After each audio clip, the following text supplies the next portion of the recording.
Loves ni MG Bibs. So ako'y patanaw sa inyo ang akong Christmas light nga gi-decorate nako sa balcony.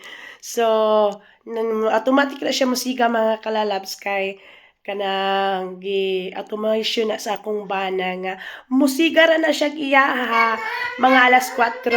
So dili na ko magkinahanglan og butangs og sana tuplok-tuplok sa iyang switch mga kalalabs. So automatic na siya musika. Oh, wala siya.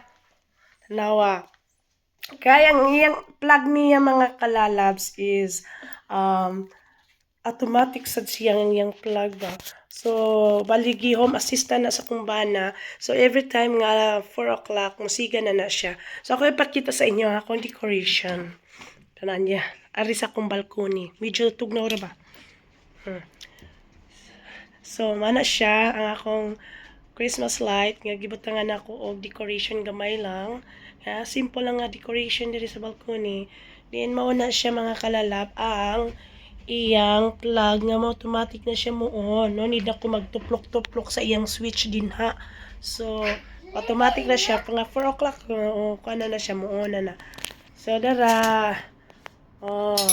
Simple red ang iyang decoration ako dara. Red kani.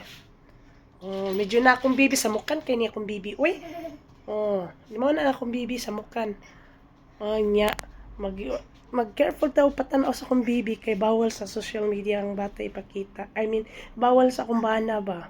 Ug sa social media ipakita ang bibi sa naong. So di sa ginan akong bana nga makakita ang naong sa social media. So, kani akong Christmas tree.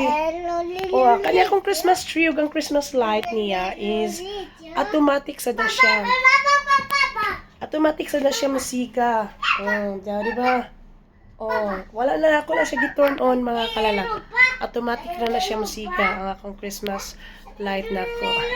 So there you go. Thank you for watching.